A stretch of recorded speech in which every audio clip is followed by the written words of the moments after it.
You are listening to CEO Perspectives, a podcast by the Conference Board.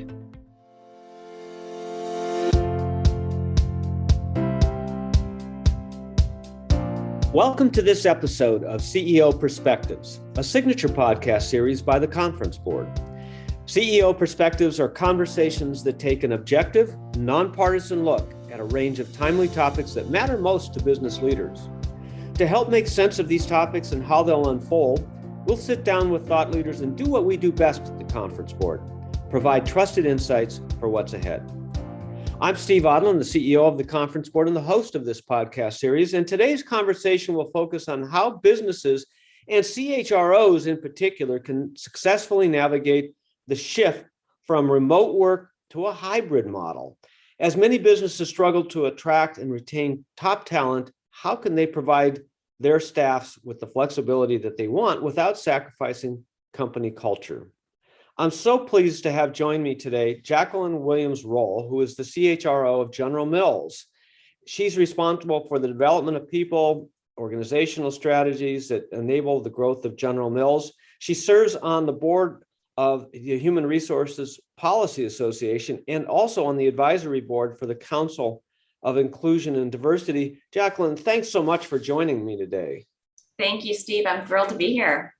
And in full disclosure, Jacqueline, we work together because I am on the board of General Mills. And so I have a bird's eye view of all the great work that you've been doing.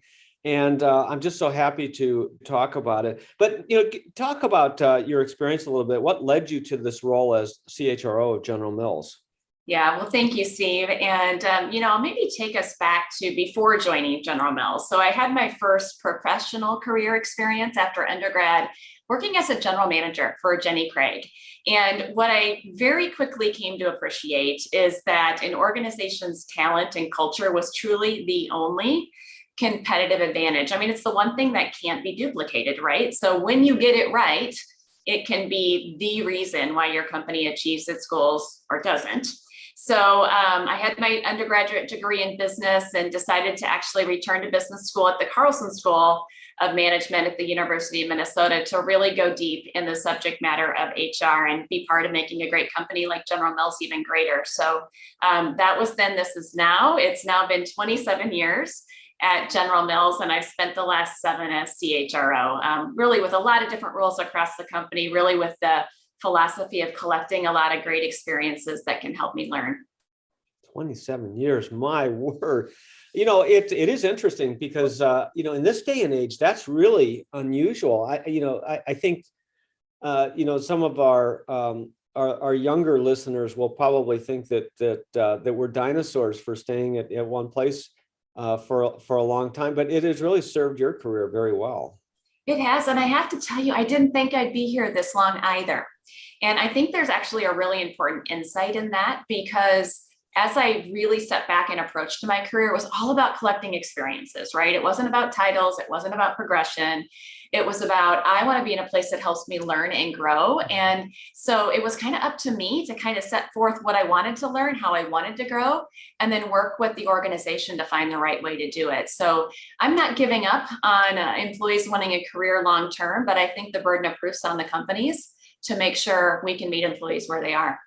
Well, I just think that so many people today, sort of have happy feet, and they feel like in order to collect experiences, you've got to move organizations every couple of years, and maybe that's the case in some places. But organizations like General Mills give you so many different opportunities, and in other organizations, and it's not always best to change organizations, and I think you've proven that. Yeah, I don't think it is either. And I mean, give the organization the opportunity to give you what you want and what you need. Yeah. I always say to employees, like, get your North Star clear. What is it that you want to do and why do you want to do it? And then kind of work collaboratively with your manager to figure out how you can do it, because there are so many different ways to get that learning across a big organization like General Mills. So Jacqueline, you've made it. You've been global CHRO for 7 years in one of the top companies in the world. What is your view of the key competencies required of top tier CHROs? And then I'm going to come back and I want to talk to you about how they interact with the CEO. Yeah, sure, Steve. Well, listen, I think first and foremost is business acumen. You have to be seen as a really strong business partner first, and be seen as someone that can really influence the overall business strategy of the company. I often say to my team, if I were to walk into, I guess what used to be called a conference room, now might be a Zoom meeting, and kind of listen in on the discussion, I don't want to be able to pick out the HR person in the room. That person needs to be respected and knowledgeable enough, just like that sales and marketing leader sitting around the table, to really influence what drives growth.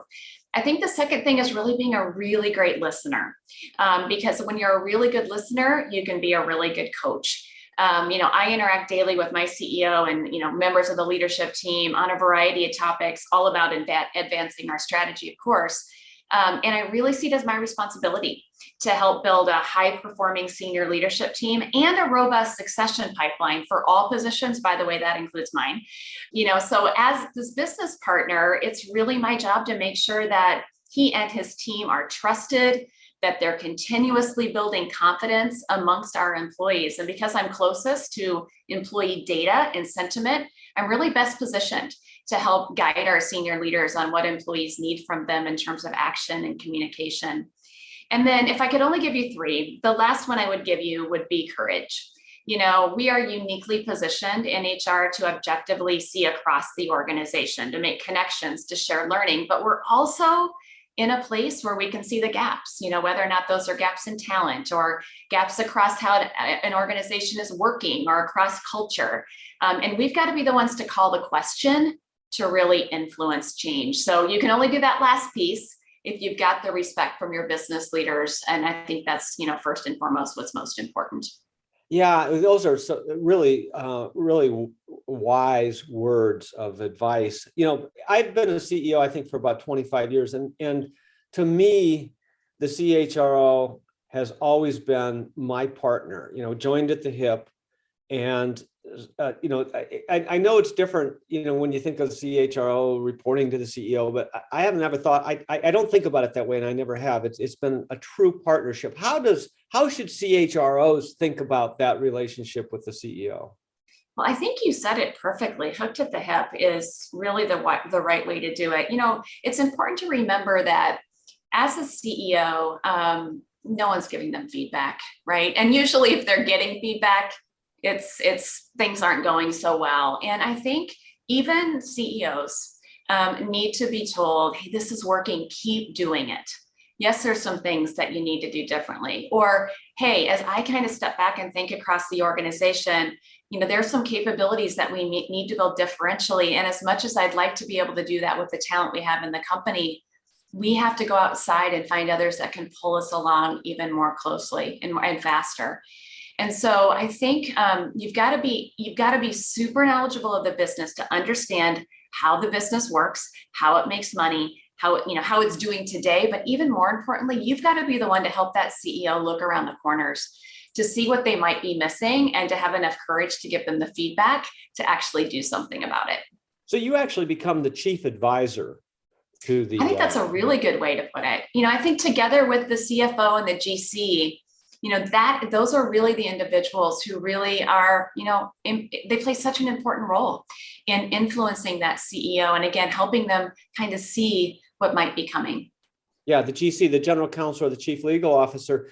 And so that really is a triumvirate in a way, now, of course, business operations are paramount, but in terms of the leadership in a company from a human capital perspective, it's sort of a three-headed leader, isn't it? I think that's right. Talk about, we're in an interesting world, Jacqueline, with this, we're 2 years into this COVID pandemic, and we went from 100% in-person world to 100% virtual, as everything was shut down. And now we're contemplating coming out of it, but it's not going, I've heard you say it's not going to be the same as it was pre-COVID. Talk about your thoughts on that. Yeah, and it's so interesting because, you hear a lot of people speaking about the new normal, and I say, what is that exactly? Because the truth is no one really knows, right? And so what I tell you is, at General Mills, we kind of, first of all, acknowledge that we really don't know.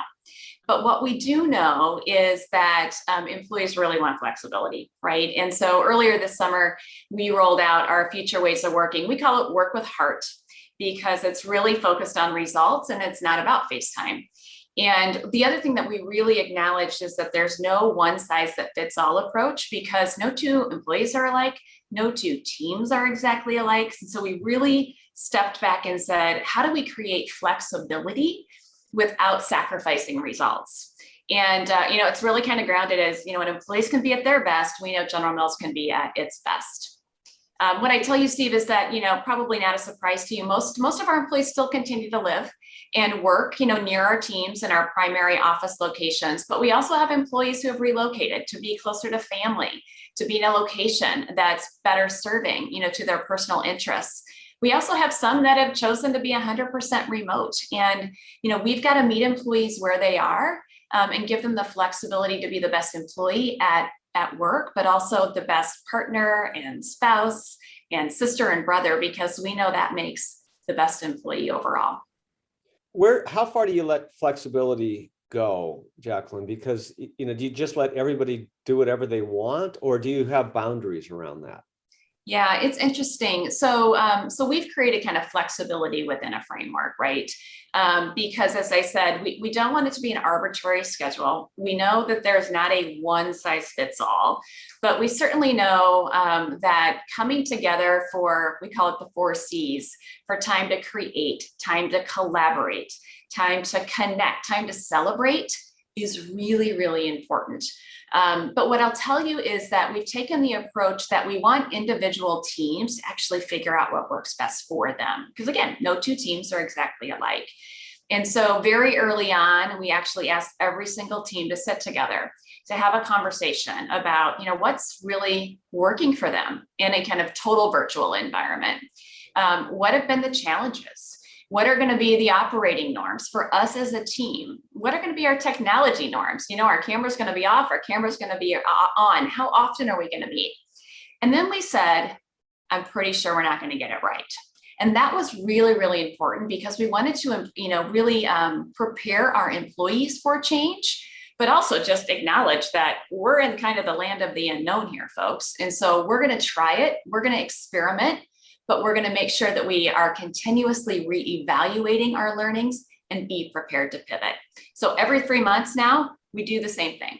We ask all of our teams to sit down to have the same conversation and to make any adjustments to help them be the best team they can be across the organization. And it seems to be working right now. And you can't do this in every corner of the organization. Of course, in a manufacturing environment, people need to be there and working on the line. You can't phone that in a distribution center, people need to be present. In R&D, people need to be in labs. So what I hear you saying is, there's got to be some guidelines, but then every team has to form, what the best work practices, what the best practices are for that individual team, right? Yeah, and I'm so glad that you mentioned that because, here's the thing, flexibility is table stakes right now for any organization that wants to attract and retain the very best talent. Clearly, kind of those in office locations versus those in manufacturing plants or distribution centers. Here's what I'd say, flexibility still matters to those employees as well. And it's up to us to figure out what that means to them and how we can accommodate it. So it's not all about the where you work. We're really focused on how you work, how often you work, how we can give employees more choice in, when they work. And as we think about flexibility in some of those locations where place can't be the lever that we pull. Yeah, and this is particularly important as we're nearing full employment, and there are 10 million jobs that go unfilled, and it's a different time in our country's history. Do you see this flexibility, though, being a requirement post this period of time? In other words, when jobs are less plentiful and there are a lot of people who are looking for them. In other words, the balance shifts. Is flexibility just a bargaining tool, or does it become a way of productivity enhancement long term? Yeah, it's a great question. I really fundamentally believe flexibility is here to stay. And the reason for that is, again, if you fundamentally believe that you want every employee to be their best, because when every employee shows up and is at their best, the company overall will be at its best. And I think what employees have learned throughout this time is, wow, flexibility really matters, because maybe I'm a morning person and maybe the next person actually happens to be best at 10 o'clock at night, right? Like, who cares? What we want to do is make sure that, they're super clear on what we need out of them, that they know that we're going to provide the right work environment and the right support mechanisms to allow them to get after whatever they need to get after. And then we need to trust them. I will tell you that we really approached our work at General Mills with that as our fundamental belief. We believe and trust all of our employees want to show up every single day. They want to do their best for their teams. They want to be the best manager. They want to be the best peer. And so when you kind of start with that as your fundamental premise, and then give employees some frameworks, some tools, some resources, good things really are just bound to happen. Such incredible insights. So far, we've looked at the shape of the post-COVID world and what companies are doing in a hybrid environment. We're going to come back right after a short break and continue that conversation. We'll be right back. We hope you are enjoying this podcast from the Conference Board. In this episode, we are providing insights from our just released C-Suite Outlook. This annual report examines how CEOs are looking at the tsunami of changes coming their way and how they plan to respond. In keeping with our mission at the Conference Board, we provide trusted insights for what's ahead for you and your business. Whether you are a CEO, in the C-suite, or seeking practical preparation for a changing world, you will find actionable ideas to help your organization navigate 2022. You can read the report, listen to upcoming podcasts, watch future webcasts, and find interactive charts on our website at conference-board.org. Welcome back to CEO Perspectives. I'm your host, Steve Odland, the CEO of the Conference Board, and I'm joined today by Jacqueline Williams-Roll, who is the CHRO of General Mills. So Jacqueline, we were talking about the flexibility and this hybrid environment being the new normal. Does that environment require a different kind of employee attitude? We talked about, what it requires from an employer perspective and the flexibility. What does it require from, to be a good employee or, a good partner in all of this? Yeah, I think, so first of all, let me just step back and say, I think we have a fundamental responsibility as employers to really be actively listening to our employees and to do that frequently, because we've got a responsibility to provide an experience for employees where they can be their best, right? So that's an important partnership. And so by surveying, by speaking to our employees regularly, we know how are they experiencing their role, their environment, our culture at General Mills, and where do we need to make some adjustments? So I would say first and foremost, we need employees to be engaged with us and to be partners with us in crafting the kind of experience that works best for them and is best for our business. So we need them to be partners. We also need them to recognize that change is going to happen. If there's one thing I know for sure in the midst of a lot of uncertainty, is that this is going to change, that we didn't get it all right out of the gate. And so we need employees, we need them to be prepared for change, and we need them to be willing to change with us, as we go through this. And then the third thing I would say is, listen, we've made a promise to employees when they come to General Mills that we're going to value them, that we're going to help them grow and develop, and we're going to appreciate them. And they need to let us know if we're missing the mark on those things so we can adjust. And so it really is this, much like any relationship, a personal relationship, the relationship that you have with their employees needs to be grounded in trust, and it needs to be grounded in a very open conversation with the same objective, which is being the best we can be. So it sounds like flexibility really is a two-way street, is what you're saying. The companies need to be flexible, towards their workers, but the workers also need to be flexible too, because we live in a dynamic world, and and we don't know what the future holds, and we have to change and evolve to take care of our customers and all of our stakeholders. Absolutely. It's interesting, so I'm sort of dividing our career into pre and post COVID is, what a world. But, in a pre-COVID world, we used to talk about the workplace as being, so important. And we didn't provide as employers, the kind of flexibility that you're talking about today. And there were reasons for that, because we said that teamwork was important, and that because human beings are social animals, that casual interaction was important, and productivity came from that, innovation came from that. So that's what we said. Now, what we're talking about is something different. How do you make sure that we don't lose all of those things that we think we got in an on-premise world, now that we're in a hybrid world? Is a great question, and one that I think about a lot, because everything that you just said, I would say, is still true today. So those beliefs are and fundamental truths, I would say, are absolutely still there. We're just going to get after them differently. And so, listen, I would tell you that there are some challenges with this hybrid environment, right? You mentioned a couple of them already, but when we think about culture and community building, that's tougher to do, especially for new hires, right? Or newly formed teams, or new leaders of new teams. And so for us, it really comes down to being very, very intentional about thinking about, how do we onboard new hires? How do we ensure that there actually is some in-person onboarding as well as a virtual component? How do we think about, creating high-performing teams? How do we balance the in-person with the hybrid, and really, really getting focused on those moments that matter, that work that needs to be done, versus everyone needs to come in the office because that's just what we do, right? And so it really is about this intentionality and just making sure, again, that we give teams the opportunity to pivot. We're already seeing this. We've had all of our US offices open since September 7th, and the team norms and the expectations that teams put together on the 7th, they're changing already. But because that's what teams are doing. They're figuring out they need to do some things differently, and that's great because they know what they need. And again, no two teams are exactly alike. Yeah, you talked earlier about culture and the importance of culture to General Mills, and I think that's important and probably front and center for every company. So what are the aspects of culture that are easy to continue to develop in a hybrid world, and which ones are the most challenging? Yeah.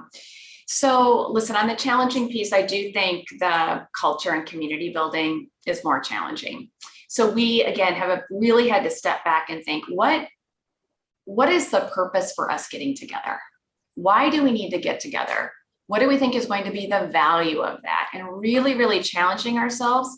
Is it a requirement that we get together? And if so, why? Or is it a really strong preference? And that's been a really interesting set of discussions, especially for those of us that kind of grew up coming into the office from, 7 to 6, Monday through Friday. I would also say work-life balance. And I want to kind of pause on this one, Steve, because first of all, in my career, I don't like the word balance. I have never been perfectly balanced in terms of work or home.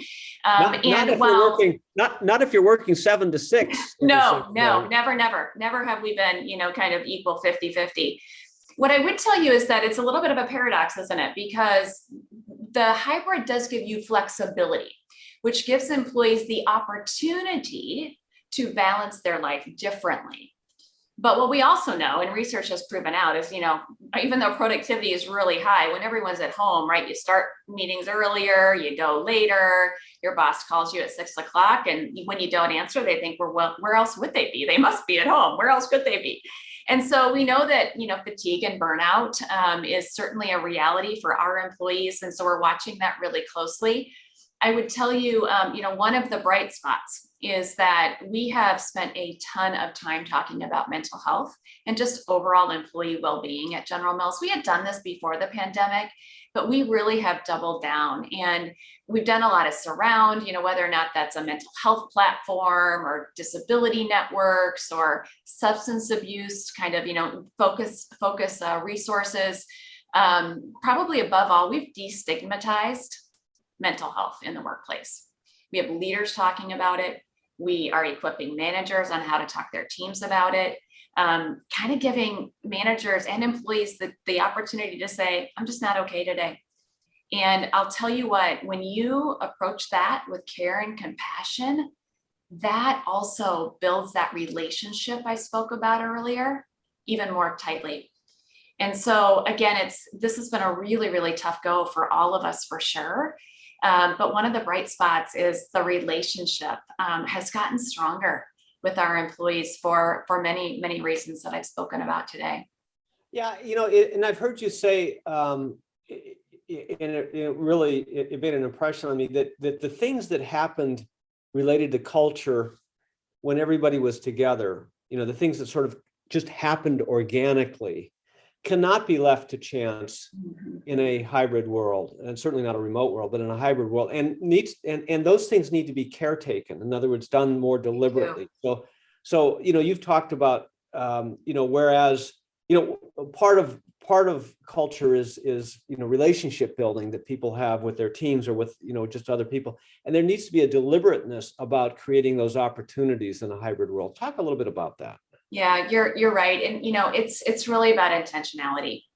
And, I think before we kind of just, you came into the office every single day and that's what you did. And what we tend to forget is that there was a lot of productivity lost when we were coming into the office. Let's be honest about that, right? A lot of chats happening, a lot of let's go grab coffees. And, maybe I'm just a person who just really was never productive in the office, but I thought I had to be there, 8, 10, 12 hours a day. And so, again, for us, what we've really said is we want you as an individual to really assess when you're at your best. What's happening? What kind of work requires you to be your best with others? Again, for us, we found that it's when we're doing creative work, when we are doing work that really, we will be better because we're collaborating and we're ideating with one another. When we're connecting, because those social connections, to your point, are critically important to building trust and creating a culture of belonging. And then celebration. I mean, goodness sakes, there's a lot of good happening across our company. And we want the opportunity to celebrate that because, and again, when employees feel appreciated, they feel like they're part of something. They're going to be more engaged and they're going to give their best. And that's what we aspire to do every single day. So, a lot of CHROs are struggling with this environment, and because, they haven't navigated it and haven't had to lead something like this before. What advice do you have for other CHROs? How can they keep their finger on the pulse of what's going on in a hybrid world? Because you can't walk around and look. You can't you can't look and say, oh, I can see these conversations happening. I can see these groups happening, because you can't look and touch and feel it. Yeah. How do you monitor it? What metrics do you use, and so forth? Yeah. So a couple of questions. Let me start with your last one, actually, because I often get this question when I speak about our work with heart at General Mills, which is, Jacqueline, how do you know they're really working? How are you monitoring it? And again, we kind of started with this fundamental belief that we're going to trust our employees. They want to do the right thing. They want to be their best. They want to deliver. They love this company and they want to be the best teammate, right? So I would just say fundamentally, we started there. We also, like I said, really approached it from a learning mindset and just said to our employees, we for sure did not get this all right, folks. So get ready, because there's going to be another change. So getting them prepared.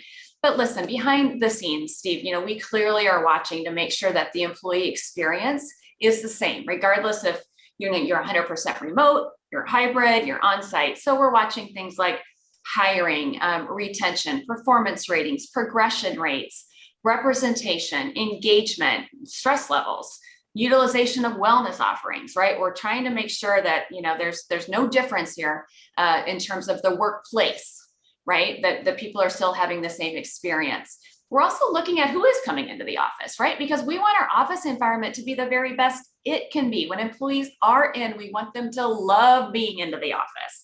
And so for those that are coming in, we're asking them, what do you like about it? What would make it better? How can we make it better? And then we're also taking a look at our networks, right? Because as my boss likes to say, General Mills is a team sport. And so we want to make sure that those networks are, not getting more narrow, as an example, that they're getting larger versus smaller. Now I want to come back to you're doing a lot of rapid engagement surveys, and we are. monitoring. Yeah, we are. We're listening to our employees. No, I was just going to say, and you found that the scores have actually gone up during this period of time because of everything you're doing. Yeah, that's right. I mean, we are certainly using quantitative survey tools about every 4 to 6 weeks to survey our employees. And, we're asking them, like, how are you feeling? Like, are your stress levels going up or down, and what can we do about it? But to your point on staying connected, because I think that's a really important one. I do get into the office every single week and just wander around. So I still do that. I don't do it 5 days a week, but I try to get in there at least 2 to 3 days a week, just again, to touch base with employees, in person. But I also, again, am really intentional around setting up 15-minute meet and greets with employees all across the organization at all levels. And for those that I know, I'm spending all of my time asking them about what's working, what's not working, and how we can help. So that in-person thing really matters a lot, even if you're doing it across the screen. And for us at General Mills, again, those relationships are so important because, again, they speak to the value, they speak to the appreciation that we need leaders to stay super connected with their teams personally. Because, again, there is pain in every room. And if you've got a relationship with your employee that they know that you trust them and you care about them, they will share that with you and you can help them. And so that's really where we're focused, is building that manager capability and confidence. So I'm hearing empathy, flexibility, and intentionality as three major themes in how CHRO should be approaching this. Yeah, and I would say care and compassion. Again, employees have gone through a lot. They are going through a lot. And if you can build an environment that is empathetic, to use your words, that does show care and value and appreciation and belonging. We want to know when employees need help. We want to know when it's working really well too, by the way, so we can celebrate those things. But the relationship makes the difference. And I would say, especially in a world that may tend toward more transactional, that is not where we want to be at General Mills.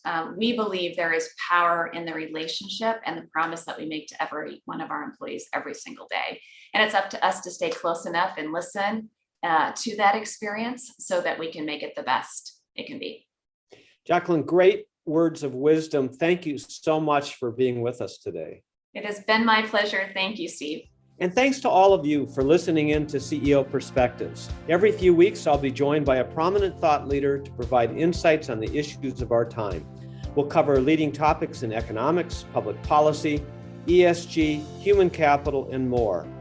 Please share CEO Perspectives with all of your colleagues, your friends, your neighbors, your children. I know they're going to all want to listen. I'm Steve Odland, and this podcast has been brought to you by the Conference Board.